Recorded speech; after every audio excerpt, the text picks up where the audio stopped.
lot goes into making a game, and there's lots of experimentation, and right up until the point where it's burned on a disc, every decision is critiqued. I don't think it's necessary. Even more. It's the big door that brings up that other grenade. When the fans see it, it's already gone through all the tribulations. It's a much more harrowing process than I think most of the fans understand. Everybody has a different opinion on what drives Halo. It's the art, it's environments, it's the graphics. And the most important part to me is story. Whether it's a love story between the Chief and Cortana or an action-packed explosion fest, we have to negotiate how we get our stories in there. We went through a full year of pre-production on this project. The story is one of the first things we sit down and talk about when we go to create a game. And if the Chief just has like his head sort of like reaction to what. The stories are always created the same way. First off, a group of people agreed that this is the story that we want to tell. What's going to happen to the Chief? What's going to happen to Cortana? We had been working on this story nonstop, making compromise after compromise because there were a lot of things that different people didn't agree on. Dude, the story should be about Earth getting destroyed, or let's show the Chief's face. That'd be a really good idea. Radio for VTOL. Heavy lift gear.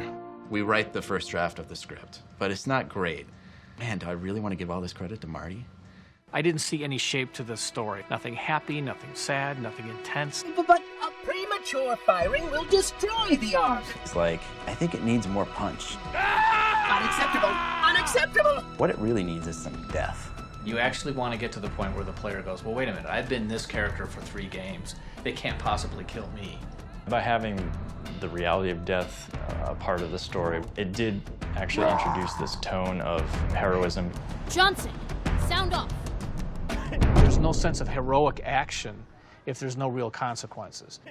Get out of here! Something that's really important is that our characters feel real. Do it. Is Miranda coming across as strong enough? Now. Does the Arbiter have enough vengeance built up in him to really push that sword into truth? You must be silenced. But the story that we're telling is the story of a human conflict with an aggressive adversarial species, the Covenant. One of the keys to the success of the story is we didn't pump a lot of time into figuring out who the Master Chief was and why he was a ghost in the shell. We thought he is a husk. He's a big green suit of armor that you move around. There's something good about having the Master Chief essentially be a blank slate. That helps each individual person connect to the character. You found me, but so much of me is wrong. The main personal relationship you have in the game is with an AI called Cortana. I do know how to pick 'em. At least one of our writers refers to her as your girlfriend. Cortana's every girlfriend that we've ever had. No, just kidding. She's your little guardian angel. Got an escape plan? Thought I'd try shooting my way out. Cortana plays a huge role in the fiction of this game, and we didn't want people to forget about her. No, I don't want to chance a remote detonation. I need to stay here. By the end of Halo 2, the Chief is separated from Cortana for the first time. After I'm through with truth. They'll make a girl a promise. If you know you can't keep it. You need to constantly remind players of what they're missing, that this thing is something worth going after. But if it was just a straight, now go find her, here's a map, people wouldn't care. Chief, it's not safe. The Gravemind, it knows I'm in the system. Having that moment where you actually see her with the Gravemind fighting for her existence, it was just a really powerful idea for us. Hurry, Chief. The Ark. There isn't much time. In Halo 3, we're obviously picking up where Halo 2 left off. The Covenant have occupied Earth. Humanity is sort of down to its last defenses. The elites and the brutes are destroying everything that the Prophet of Truth doesn't. All of the Halos are primed and ready to fire. The Flood is out, and who knows where they're heading. An unstoppable, voracious parasite. You have nothing going for you at the beginning of Halo 3, except for you.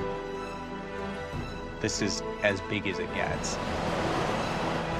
In games, it's always this fundamental trade-off between immersion and drama. Wait! We really tried to create this nice, tight, woven mesh of fiction and gameplay. It is a balance between telling the story and letting the player have their own story. Is it more satisfying as a player to kill Guilty Spark yourself, or to see the Chief do it in cinematic? But as soon as you make that decision, you're taking that action away from the player. Figuring that out is really the challenge of telling stories in games. When you're trying to balance story and gameplay, one can't come at the expense of the other. The trick is to weave story into those gameplay sequences without interrupting the gameplay. We're being a lot more cagey about the way we sneak story in. There's the Cortana channel, there's the Perspective channel, there's the Letterbox channel, which are the traditional cinematics. All of those work together to tell our story across the entire game. Perspective channel essentially means that Chief is still going to be in the scene, but it's not a letterbox cinematic, but he's not going to talk, and they're going to be really short, and they're mainly just going to focus on the action. The event is happening in real time. When you press to skip it, instead of going to the end, that event just continues to happen. It's just one of those little sort of exploratory moments that players can choose to take part in, or they can choose to ignore.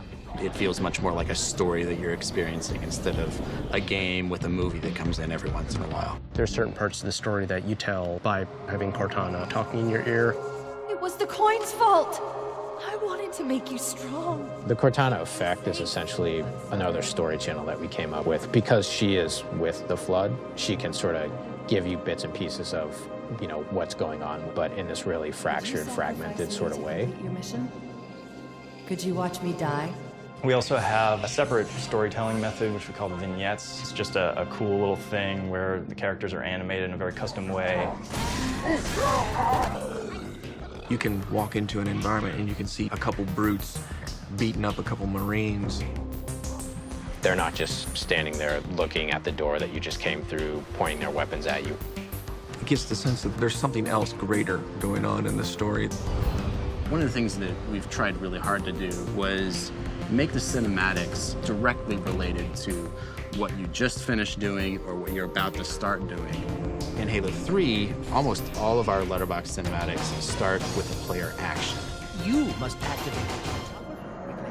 So it flows really nicely from one gameplay segment into the cinematic and out to the other gameplay segment. I'm sitting here day in and day out working on the cinematics. And every scene that I make, there's this voice in the back of my head saying, what is keeping the player from skipping this? What's keeping the player from hitting a button and just going right to the end? Ultimately, it's involving the player and making the player really feel that they're in this story. You want to establish that this is something a little bit more important. The story that we're trying to tell has higher stakes. Whether we can do that, we won't know until that thing's in people's hands and they're playing.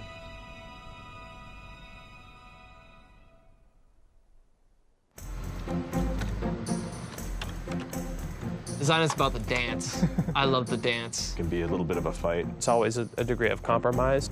Someone comes by your desk and says, that's just not quite right. Then things change. You make a cool gun, things morph. The next thing you know, it's a flamethrower. Things completely get cut. Bungie giveth and it taketh away. The design process is not just driven by the story, and it's not just driven by the gameplay. The development cycle revolves around missions. So at the beginning, when we're concepting missions, you fill it with some sort of challenge. When I first start on a mission, I will try to get a good high-level set of goals of enemies, weapons, and events. The first phase is repulse the Covenant. And then the second phase, we're trying to have it so the player expands their territory that they have and pushes the neutral and the enemy territory back. And then the third part of an encounter is what you might call chopping off the head of that encounter. You're really trying to get to the end of the level. There may be a brute chieftain that you've been working your way towards, or a wraith tank. Once we sort of nail that down at the highest level, we think about what are the cool experiences you can have in that mission with those characters. 2 guys against the player might be tough, but 2 guys against the player when the player has this weapon is suddenly an easy encounter. So now you can put 4 guys in there. It'd be cool if the Phantom dropped off a Sniper Jackal. Yeah. The idea for a mission can start in lots of different places. Sometimes there's some really cool environment that we want to feature. We had the notion of starting the game in a jungle from the very get-go. Engineering grasped onto, like, that's going to take a lot of cool rendering, and artists grasped onto that and said that's going to allow for some really cool artwork. Design grasped onto it and said that's going to really sell the gameplay on that first mission. Here is the first drawing of the jungle, the first mission in the game. We tried to indicate that the early areas would be used for basic movement training, and then moving into combat training, then eventually advanced combat where grenades are introduced and the player's introduced to the concept of flanking. From this, we went to an actual whiteboard where a lot more detail was added in. A whiteboard contains sort of a rough layout and a list of the different sandbox items that are going to be used in that mission. Then we'll also start listing out more specifics about the encounters, like where the grunts will be introduced or where the phantom is going to come in. From here, we went on to Illustrator, and after that, we went into building the mass outs in 3D Studio Max, and we were off and going. I would say Halo 3 is more of an offense game. It's all about getting in the action. You gain yourself more cover, you gain yourself a nice weapon, and that sort of starts tipping the scales in your favor. Every mission has its own feeling, and you don't just get that sense of, oh, I'm going from room to room and just killing more guys. What we did for this encounter, for example, is the player can take the primary path, which is straight ahead, and take the Covenant head-on, or they can take this secondary path, which flanks around the Covenant. So it feels like the player kind of gets to choose from the beginning of the encounter what type of experience they want. Having a player feel like he did the right choice is probably one of the most rewarding things you can do in a game. The state we want to keep you in is this constant state of challenge where you're not succeeding, but you know next time if you just did a little bit better, you could. Oh, come on, man. I'm not spazzing. In a single-player game, you have relatively limitless control over the experience of the player. In multiplayer, it's very much a conflict between live participants that you're duking it out with. When the map design sort of evolves, it needs to be balanced. Blue team, what are you doing? Oh, God! The blue team starts on one side and the red team starts on another. They sort of have an equal arena to play in.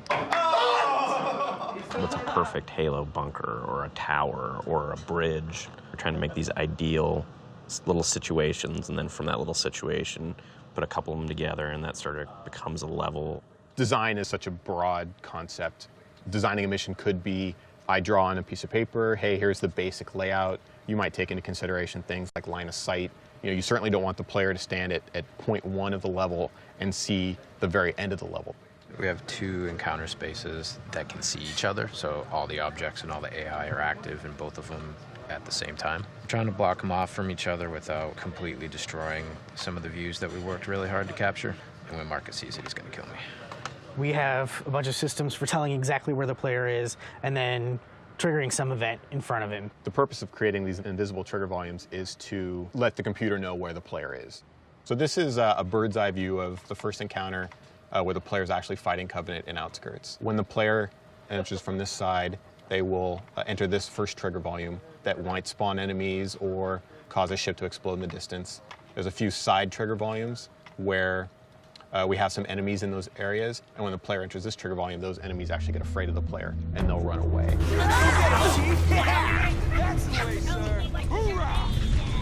This is how we would make a trigger volume. And let's say, for example, we want some enemies to spawn in this little basin down there. You would place a trigger volume, you can control the scale of it, and you would want to create a nice, clean line that the player can't get around. You know the player is close to the ground, so they can't actually see over the hill, but you wouldn't want them to be able to stand here because they could actually see the enemy spawn, and they'd spawn out of nowhere. So you're always just looking for a line so that the player can't actually see what's happening. The player crosses a bend, they hit the new trigger volume, and that fight ensues. If mission designers are like storytellers, I give them words like warthog and explosion to tell different stories. The basic design for a weapon needs to be fun to shoot and fun to be shot at. The shotgun is all about close range, surprising people. The sniper rifle is long range. Spartan laser is about taking down vehicles. My favorite weapon is the battle rifle. I'm quite partial to the sticky grenade. And that 3-shot burst just feels really powerful.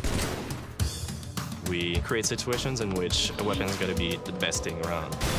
But we also do the reverse, where we give you a shotgun, and then the next encounter is going to be all long range, and then all of a sudden you have to find a different solution to the problem.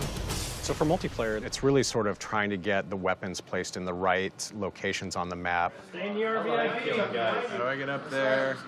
In multiplayer, the players are going to do something that you don't expect. So there's a big difference in how you can react with weapons. You're looking at how you can sort of balance a power weapon on one side of a map versus a different side of a map. This is actually really, really hard to balance out and make fun every time because the placement is random and so is the weaponry. On Valhalla, the Spartan laser is placed right in the center of the map so that each team has an equal chance at getting out to the center where you're taking a lot of risk. And once you've got it, then you're really powerful. It's kind of a gamble, but the payoff is pretty big if you're successful. It was really getting hard to add new weapons because balancing 40 weapons, you're going to feel like you have a weapon that is a clone of another. So the direction that we took is we added a new set of really, really powerful weapons that you don't really keep for a long time. We've got an entirely new kind of weapon, the turret weapon, where you walk up to a turret and you yank it off its tripod and then you're walking around and you're doing third person. We just limited the amount of ammunition in the turrets because they're really too powerful. As new events happen throughout the level, your objectives are often changing, like when the Scarab comes in, for example. You know, it's pretty clear that you've now got a new barrier to being able to complete your overall objective of the mission. In Halo 3, the Scarab is super dangerous. You've got to be smart about how you approach fighting it. The Scarab was in Halo 2, but it was very scripted. The way it was actually implemented in the game was boring as hell. The design was horrible. It looked like a basket, like a handle. I'm going shopping. It's horrible. When you're fighting the Scarab in Halo 2, you had to kill the two guys that were driving it, and then he died in a cutscene. That was pretty cool, but it wasn't part of the sandbox. One of the first things we were looking at for Halo 3 was, let's give it an AI, let's let it move about the environment completely freely. Let's make it part of the sandbox. So we want to make it as interactive as possible. So not only is this thing trying to kill you and all of your allies, but it's almost its own encounter space. It's up to you to figure out exactly what you're going to do to take out that Scarab. If you don't figure it out, well, you're probably going to die. The end of Halo 3 is the end of the entire trilogy, and we wanted to do something really awesome for the end. Explosions! Yes. You were telling me half an hour. Drop it! Oh God, no, you're not gonna make it. You want me to drive? No, I want you to fix it so that I won't die when I go full speed. What I was playing was the end in a very unpolished, very rough, very frustrating state. You've got to build it, you got to play it, you got to say, it's not good, let's try it again. Every step of the way, you know, I'm going, is this fun? Is it exciting? As we get toward the end of the project, we're just making smaller changes, tweaking how much damage something does. We have to make sure that the doorways are the right size. How's the cover playing out? We're the ones that have to wire it all up and make it work and make it fun. Just a little more sped up, I think. Then ultimately, you might have an encounter that plays great. Jump off there. Jump off here. You should be able to land. Oh, so close to making that jump. That's awesome. Sometimes you stumble on it, sometimes you plan for it, but the most important thing is when you recognize it, that you covet it and that you keep it. The shipping game is always an approximation of the perfect vision. I like not having to be the one who decides when I have to stop, because I would never stop if I had any choice. And then the game would slip and then we'd all get fired. And even then I wouldn't want to stop. Every piece of artwork that you see in the game is built by a community of artists. The dirt on the tires gets there because someone has to put it there. The scratch on the inner side of the fender because a rock might have jumped up and hit it. Everything that moves in our game, the wheel on the Warthog rotating, the little antenna bouncing up and down like that, the shotgun spitting out a cartridge. The walls and the light fixtures, smoke trails, dust effects, lightning, they flesh out the world, make it feel a lot more real. The guys that have the biggest burden are the environment artists. They have to build, essentially, the entire world. One of the areas we were working on was a warehouse. When it was handed to me, it was a big box. It was a void. We worked to essentially design the overall look. You have to create a world that a player just wants to get lost in. these sweeping alien vistas, these giant foreigner spires and green rolling hills and blue skies. It's a stylized realism. What's important to this space? There's my exit, there are my places to get cover. That gives us a three-dimensional picture and we start building it. We'll get the basic forms in, then we'll do a layer basic lighting, then we'll do a layer basic texturing. The biggest challenge in front of us was how were we going to convert these assets from Halo 2 into this next-gen HD content. I don't think there are any developers who are happy that it's a high-def world now. You know what I mean? I mean, it's just a pain in the ass for all of us. You have to scale up. We need to have 4 times the size of textures, 4 times as much content, just to create the same experience that we had with Halo 1 and Halo 2. It's a brand new console. What we found was more powerful engine, a lot more work for one artist. Xbox 360, there's screaming for more detail, so we've got to provide it.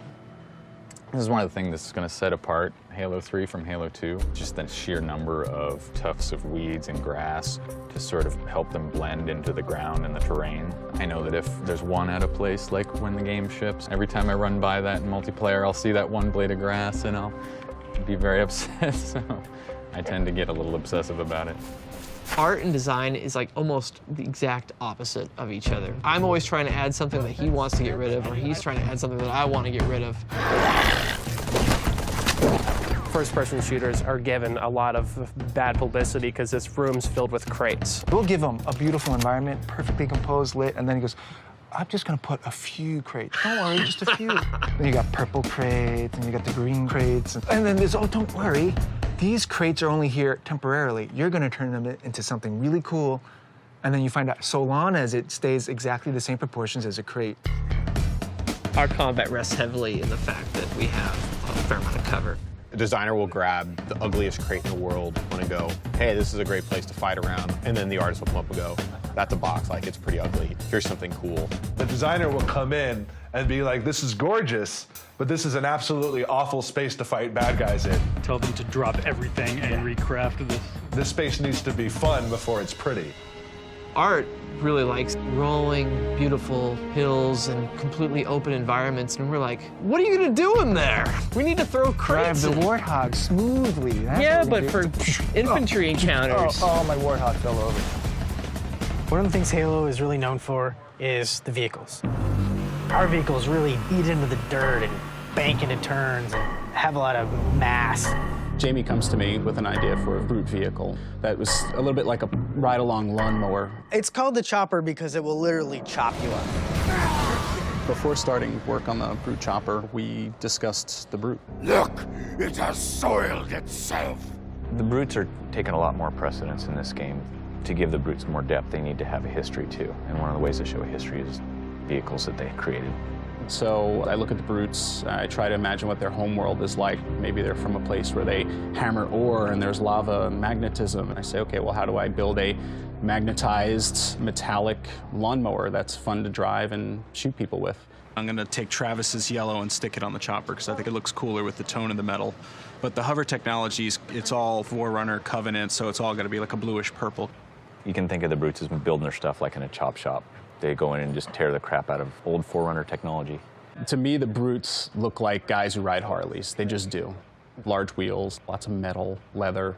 Our concept artist put a canopy on it, but it started to pull away from what we needed gameplay-wise. We want this to be vulnerable as well as brutal. If there was a canopy behind the brute and the brute passed by you, you couldn't shoot him in the back of the head as he went by. We need balance. And the balance is from the front, don't mess with this. From the back, take it away. The complement to this is the Prowler that Travis Brady worked on. The Prowler is sort of our brute equivalent to the Warthog. I wanted this to look really vicious from the front, sort of like an anglerfish. You see it's got a fin here. The pipes on the inside are like fish gills. If you've seen any Discovery Channel shows of these anglerfish, they're pretty brutal. They have this massive mouth that like swallows you up. It's got sharp blades, it's got teeth.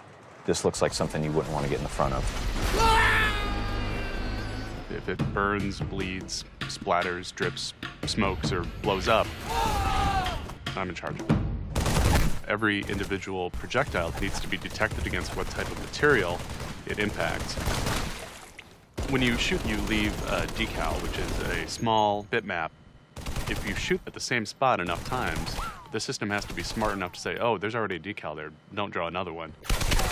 It's a very complex system. You got more pixels per screen, which means everything takes more time to create. In Halo 1, we only had one bone in the face, and that was the jaw. And so the jaw would just do this. Halo 3, we're looking at some characters that have over 30 bones. So now we can do some pretty full expressions. Oh, come on. Impress me. Stop! Character rigging 101, which is vertex weighting, and that's where you would assign the vertexes on this face mesh to the skeleton. You can grab the face flags and animate them around and get any kind of facial expression you want. Angry emotions on the eyes, slide them up on the mouth. There's something about modeling someone that doesn't exist that never really translates as well as modeling someone who does exist.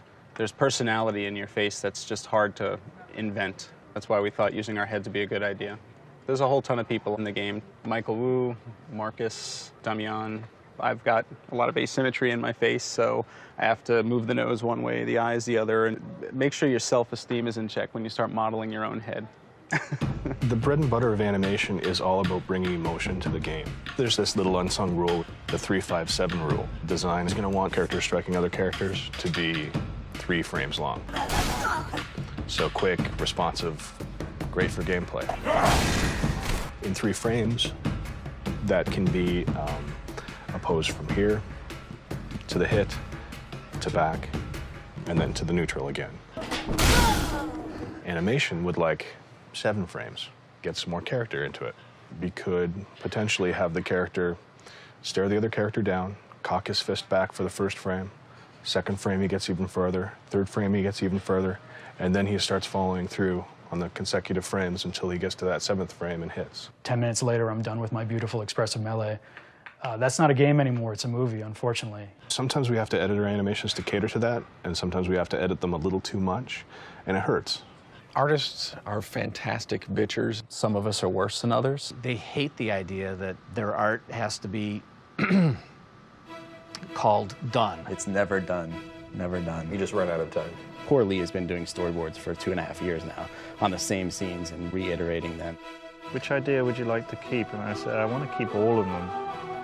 And then when I do make a choice, they say, well, we were joking, there was no choice. We're taking all your ideas away. There's a scene that's been my favorite scene right from the beginning, and it's Truth is Death, right? And the Truth is kind of fighting, being floodified. The Arbiter's standing behind him and with his sword, and it comes right out of his chest, and we're looking at the front of Truth. As a director, I'm really married to, and I really want this shot to happen, and we might have to sacrifice other things. The artists are always going to take it absolutely as far as they can until some engineer comes over and starts throwing things at them and saying, no, you cannot do that. We're throwing a lot of things at you, multiple characters, multiple vehicles, weapons. More polys, denser textures, more detail in the textures. Making sure that the smoke wisps in just the right way. Artists tend to think broadly outside the box, whereas engineers dream more in black and white. Artists conceive of something that goes far beyond what the possibilities are and then strive for that and see how close they can get. It's all about trying to cram as much stuff in as he can. Every now and then, it'll catch my eye still. Wow, I can't believe we were able to pull that off. Games are nothing without suspension of disbelief, of you losing yourself in that environment.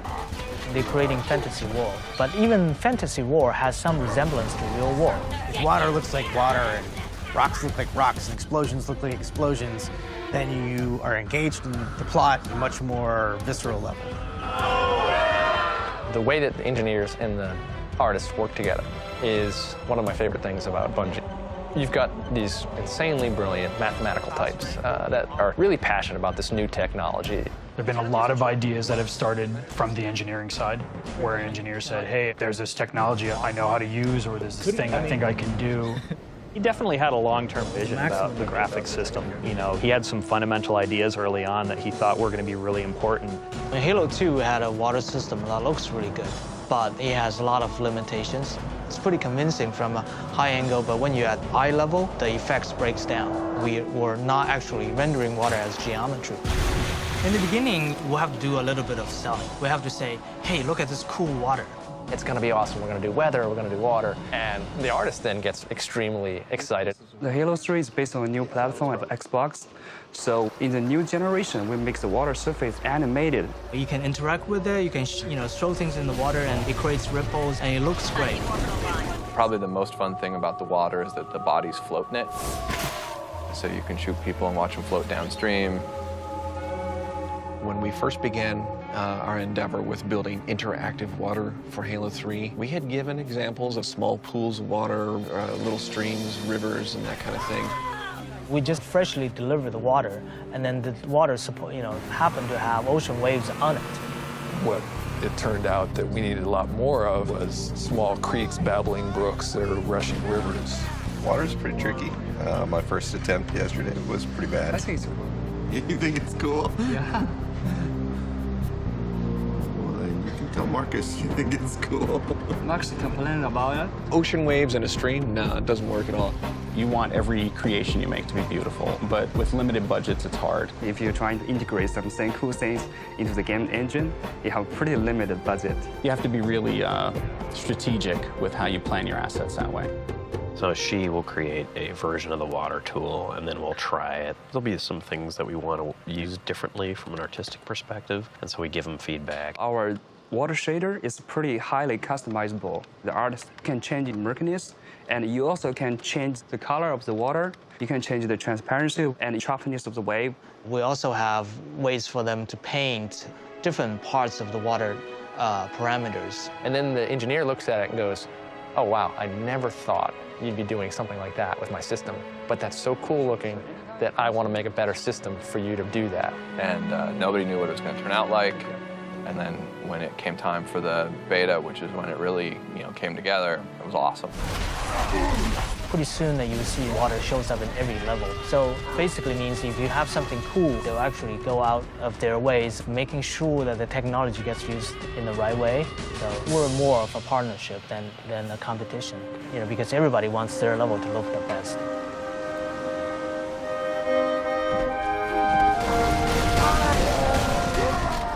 Halo, right from the start, has always been a game about shooting people and having them die.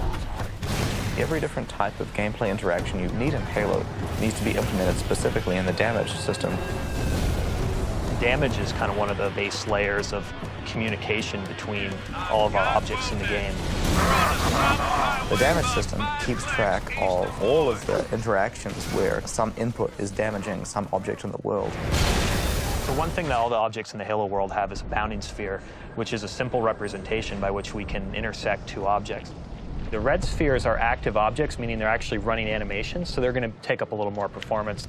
The blue spheres are things that aren't running animations but are updating, and then the yellow spheres are things that are completely inactive, and so they're passed over very quickly when the game's processing. So the bounding spheres are just a coarse way of figuring out what we're going to hit. To go further, you actually need to look at their collision models. This is a set of this green geometry. When we shoot this object here, it's on that green geometry that we spawn all the sparks, and it's what the projectiles actually hit. Through the damage system, we're actually permuting different parts of the object into more destroyed states. So you can see the tires coming off, you can see the chassis changing to more destroyed states.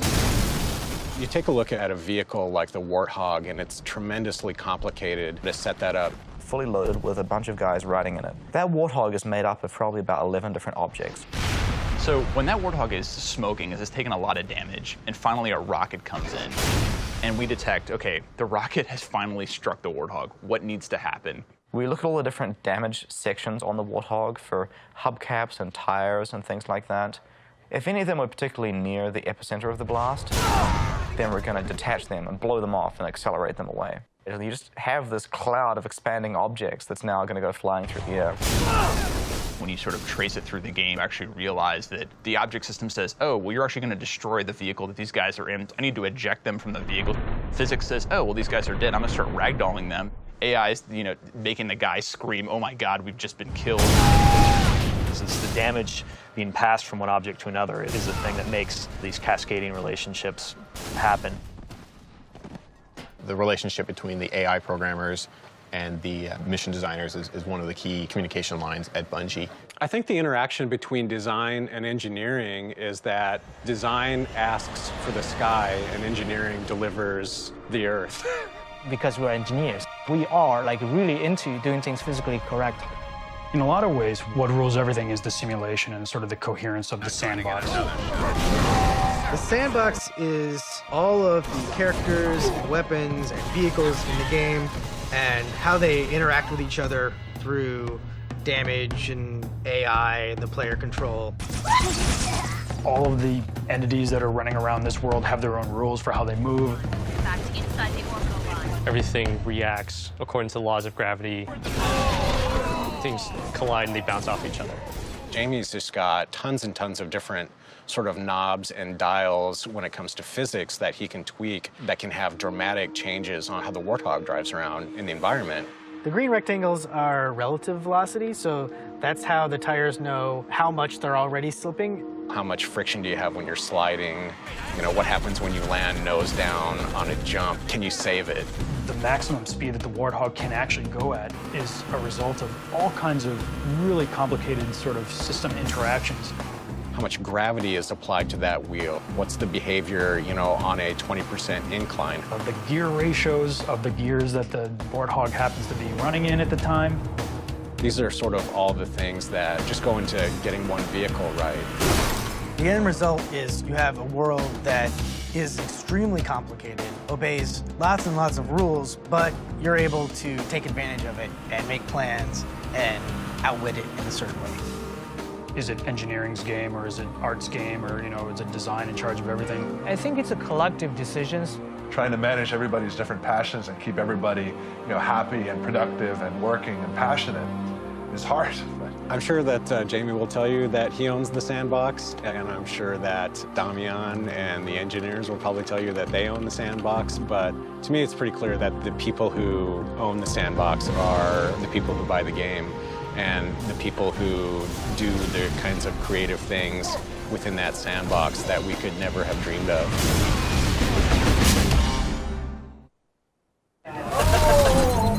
Didn't damage you at all? It's total crap! Wow! I swing and nobody gets hit. It's not consistent at all. The grab hammer just really currently is not doing what it's supposed to do. The timing's totally wrong from the time that you press the trigger to the time it inflicts the damage. Kale, your bug sucks. Please fix your bug, Kale. Probably the weirdest bug I've seen so far is one where you were able to get Master Chief's head stuck into the ceiling and his body would just stretch down. When two people would lunge at one another, there was a possibility for them to actually pass through one another. Get a person positioned on a rock, and as you're lunging at them, if they drop off the back of the rock, you're going to have to go sailing about half a mile in the air.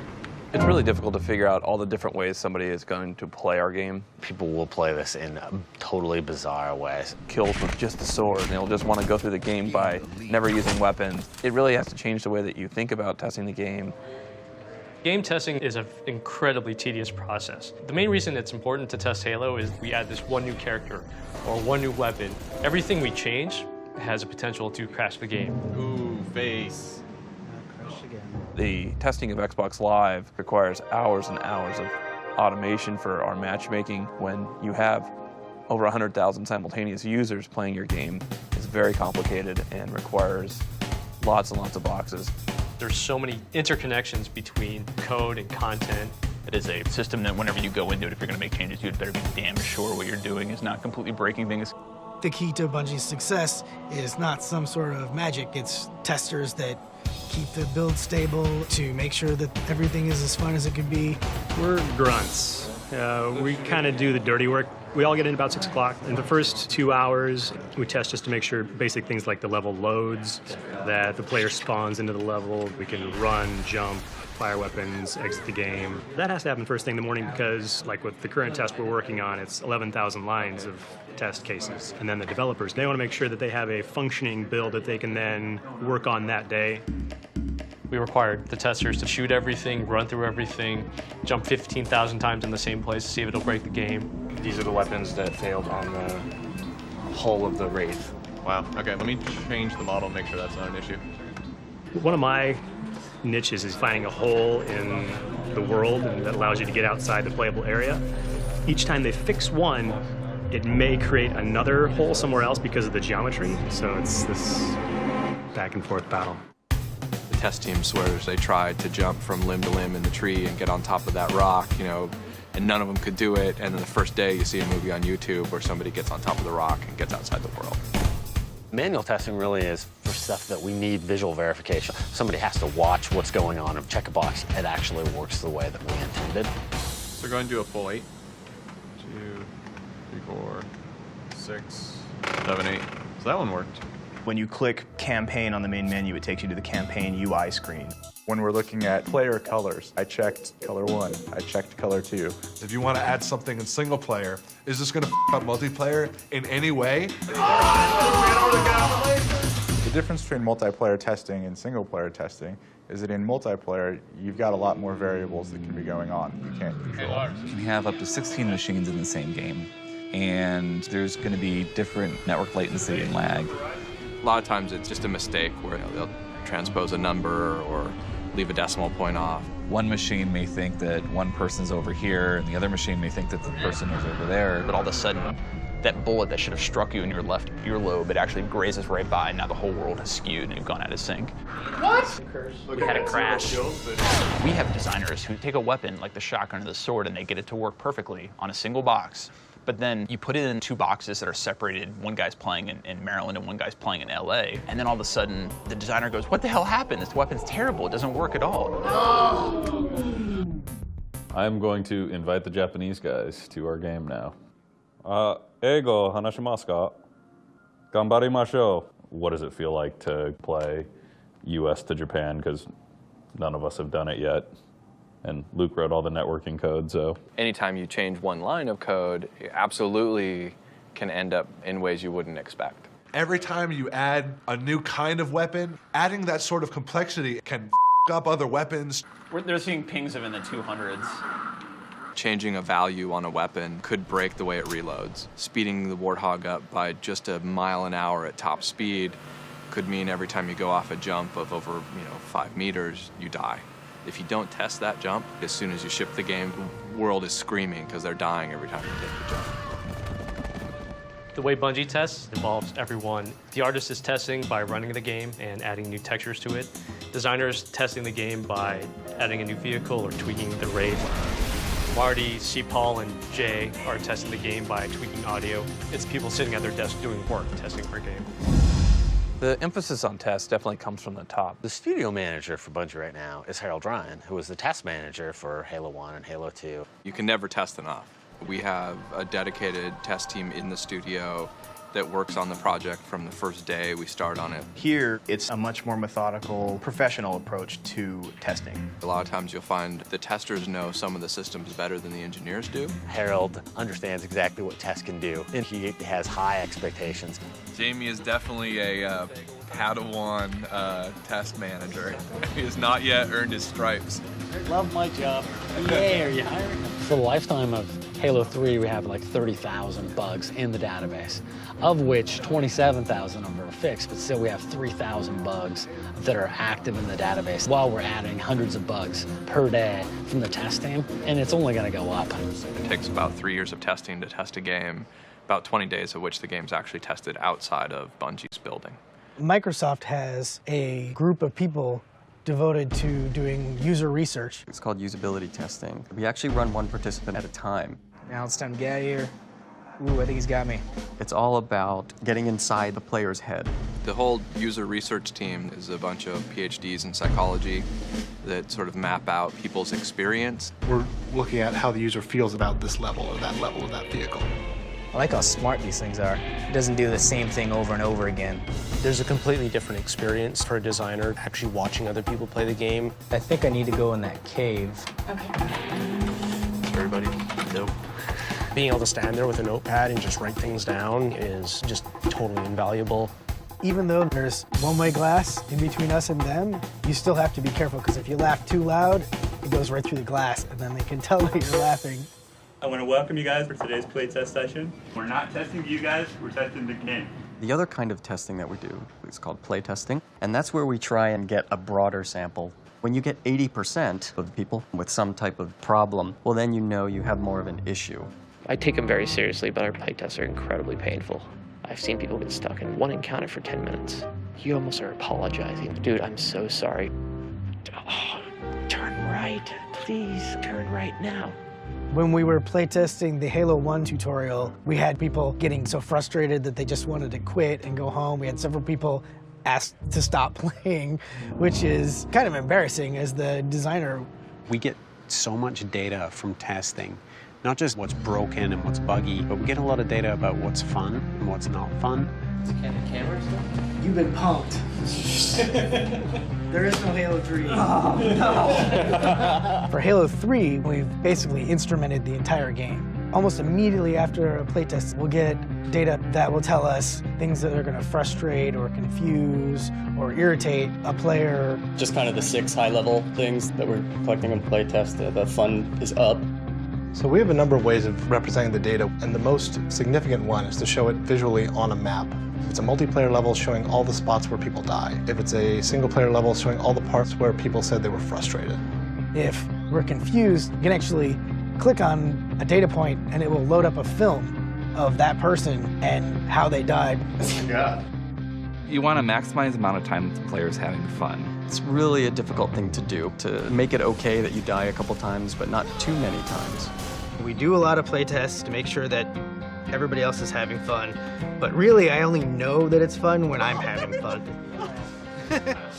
As you're closing a game out, you go through the difficult process of having to decide what things you want to fix, that we call triage. Every time you fix a bug, you have the potential to create many more bugs.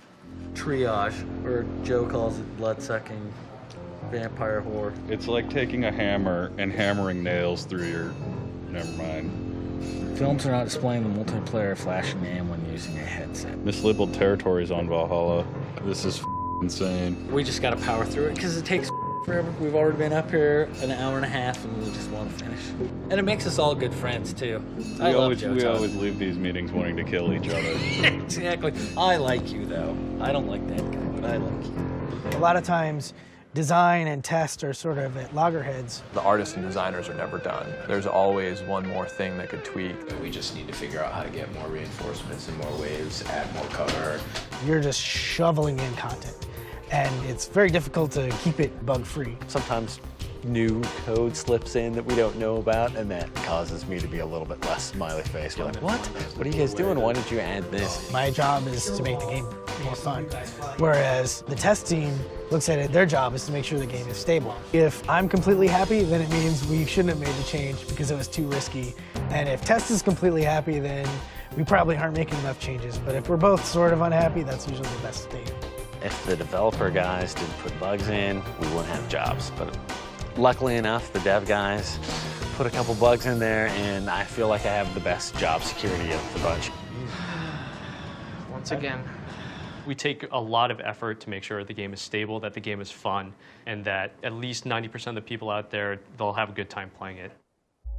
There are a couple of crashes that we won't be able to figure out that we'll blame on solar flares or space aliens. As long as the game doesn't set your house on fire, all the imperfections, I'm perfectly fine with it going out the door.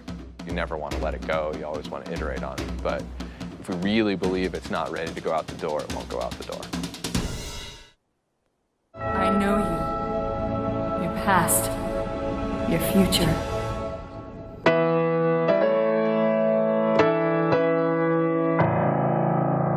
We really see audio as an incredibly important thing. Everything that you hear or see is created by someone. Everything is designed very intentionally. Halo without its sound is like trying to think of Halo without its graphics or Halo without its gameplay. For us, audio is all the spoken words and music and sound effects that you hear. It has to be enhancing the experience and the drama of every situation.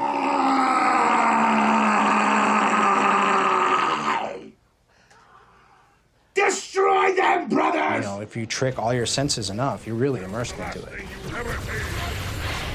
Then you're not just playing a game, you're playing an experience. Escape, what's it stuff? Audio design. They're always at the end of the pipeline. I build all the different sounds, the rolling sound, and the grinding sound. We have objects flying around. The bullet impact sounds. Shell casings falling. And the hit sounds. It'll also generate something based on the surface that it lands on as well. Level of detail is trying to make the sound realistic for the distance of where you're hearing the sound from. When you hear it from across the map, it's going to have much more of kind of a distant, muted crack to it than something than a big, beefy gunfire being fired next to me. It really sounds realistic. Sounds like the newsreels. We decided, because he didn't want like just regular old gun foley for this brute spike rifle here. So we got these two kind of heavy metal pieces, a clamp and a military utility axe. And kind of whacked them together to make all the reload and ready sounds and stuff for this spike rifle.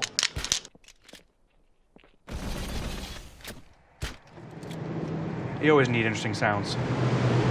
I will hear sounds out in public or out in nature or whatever that just other people just don't even notice. It washes right over them. About a year and a half ago, I was down in Ixtapa, Mexico. I swear these people sitting on the beach just thought I was insane because I had a pair of headphones on, got a stereo mic in my hand. I'm just running up and down the water, trying to get as much different water footstep sounds as possible. Most of what we do is take all these different elements, mix it together until it sounds awesome. I just start listening like a chef cooking in a kitchen. You have all these ingredients, you start throwing some stuff in, and say, maybe this spice will be good.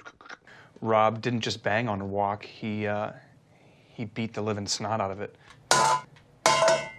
Ended up getting used as the Warthog hubcap.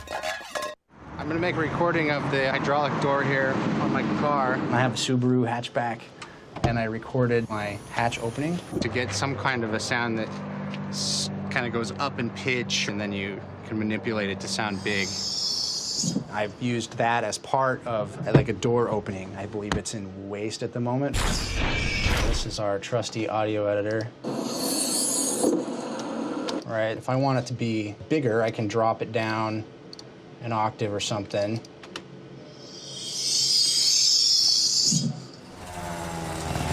When we went to go make sound for the Mongoose, I recorded a two-stroke Vespa that I own that has an aftermarket muffler on it, which just makes it obscenely obnoxious. Then we recorded Eric Arroyo's Fiero.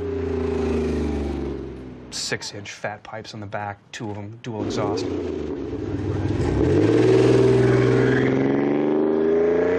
And as I jump in it, you can hear the growl of the two-stroke. Then you got this really growly, 4-stroke, huge sounding exhaust. And now it's the mixture of both of them.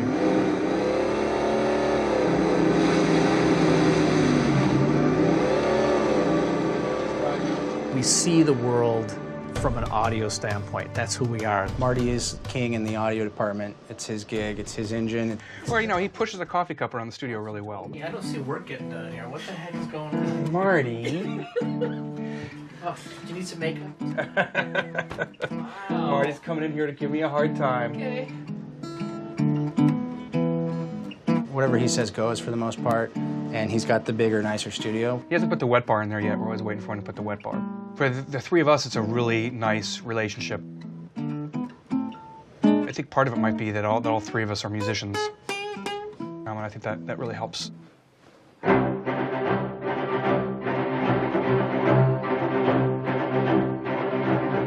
I take music really, really seriously. I think music is a gift, and I don't take it lightly. Closing the door, putting my hands on the keyboard, as soon as I hear something I've played that is exciting to me, that makes me go, oh, that's a cool feeling. And then I'll start working in that direction. The important thing about interactive music is that it feels like it's scoring what you're doing. I want it to sort of sneak in. I can play with all these different pieces of music, combining them so they're overlapping and layering, and this will all eventually correspond to something significant that's happening in the game. So I have lots of different kinds of pieces of music. I have pieces that I call glue that are just kind of ambient, smushy sounding pieces like this. And then if I hit play on this next piece, it would correspond to a stinger, a little shaker sound. Then we can trigger a percussive piece. And then in the percussive piece, I can say, play an alt version, which means it's going to start to get a little bit more active.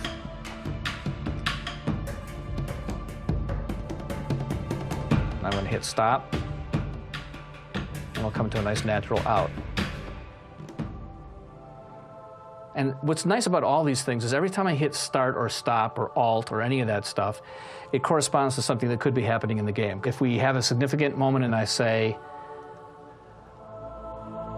so I just brought in the low strings, a trigger will happen, and then at some natural point in the music will do its transition or its ending or whatever it is. And I try to keep it as natural as I can. You're perfect. Just keep on going. When this is over, that hammer is going in someone's ass! You want me to stick what? Ouch! He must have been real scared of me. It's really dirty. On Halo 3, it was really cool. We were able to record dialogue in New York, Chicago, Los Angeles, and Seattle. Take 2, 020 LA Secret Base, take 2. And you, shipmaster, just glassed half a continent. Maybe the flood isn't all I should be worried about. There are always moments in the game, like once you cross the river, trigger this line of dialogue. Objective in sight! Watch for heavy armor! But it's not like it happens at the same time every time. So we have 3 categories of dialogue, essentially. We have cinematic dialogue, we have mission dialogue, and then we have combat dialogue. More shooting would be better, thank you! Oh, did I shoot you? I'm sorry. Don't stick a fork in me, sucker! I ain't done yet! It's really important for me and Marty to get on the same page in terms of what those lines mean. The combat dialogue is the thing that causes each AI character to seem like they're real. They'll respond in, literally 1,000 different ways. And maybe they're funny. Sen-effin-sational! Or maybe they're scared. I'm hit! We have 35,000 lines of combat dialogue because we've lost our minds. And this is ridiculous. And we're trying to cover every possible situation. This is my voice folder. It's an awful lot of stuff. After the dialogue gets recorded, Jay has to go in and actually split them all up into individual files so the game knows to call them all separately. If the actor did multiple takes, he has to choose which take he wants. We have 10 Marines, and one Marine actor has to get about 1,000 or 1,100 usable takes. You got a real smart mouth on you, don't you? Kind of pretty, too. And on the fly, the game code will go in and say, all right, he's attacking somebody with a gun, so say one of those things. Sergeant Johnson. So if he hears a foe, and he might say, That's weapons fire. Somebody's shooting. They got cover. Bastard took cover. He recorded 20 things. I'll select which one's the best and pull out the others. And those are triggered randomly. If he happens to say one that's particularly funny or kind of unique or whatever, we can assign a skip fraction to it that says, hey, don't play this one so frequently. My faithful, stand firm. Though our enemies crowd around us, we tread the blessed path.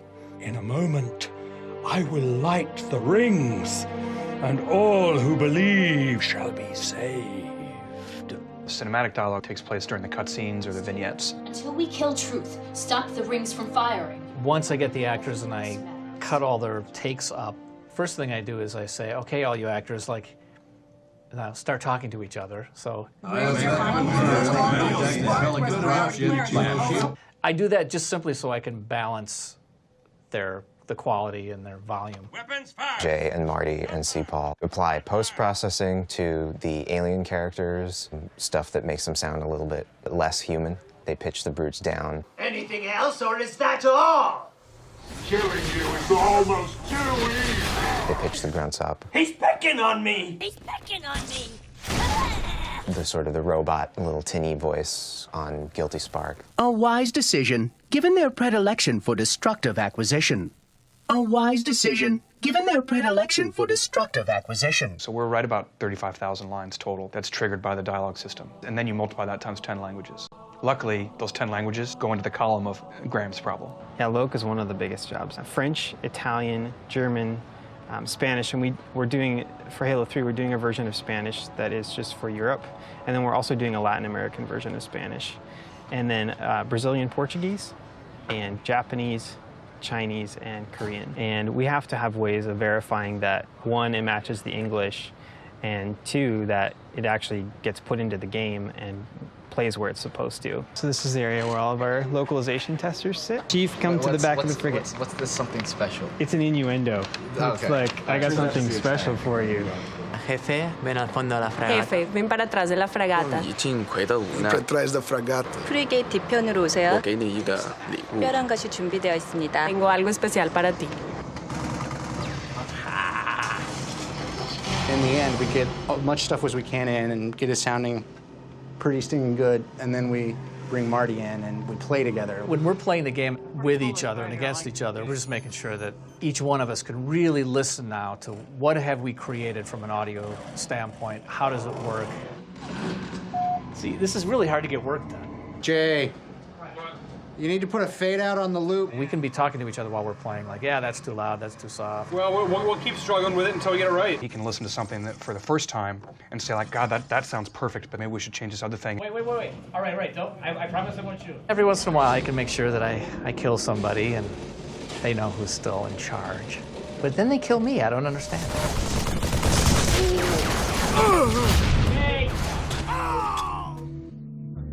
The final mix is where lots of stuff finally comes together. And that's when we're really testing to see if the AI that's in the game is really making the right decisions. There's thousands of sounds that could potentially play. It has to all mix together. But for us, it's all about variation. You have 10 footstep sounds instead of one footstep sound that you hear over and over again, because that's annoying. The engine randomly chooses. We actually try to hook things up in as small pieces as possible because it's the interaction of all those pieces that makes real life.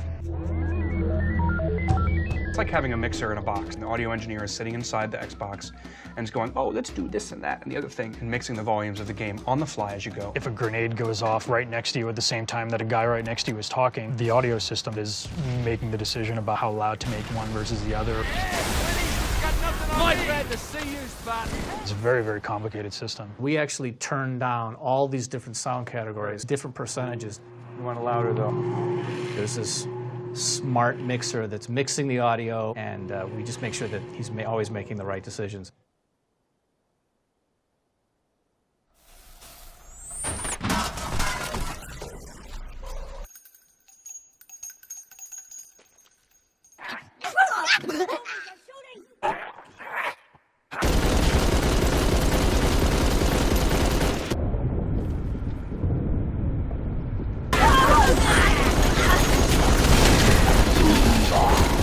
You know, you could say, oh, this footstep isn't that important, right? But if you try to make every single thing you do as cool as you possibly can, then you put it all together and you've got something really cool. Dialogue and Foley and music and the cinematics and the ambience and the level and the sound of the characters running around. I mean, all this stuff comes and adds up to, you know, to make a total audio experience that hopefully is really satisfying for the player. When they look back on their experience, they should feel like their experience was scored, but they should never be aware of what they did to cause it to be scored.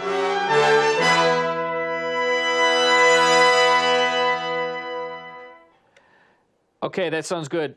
Thanks for doing that again. That was great.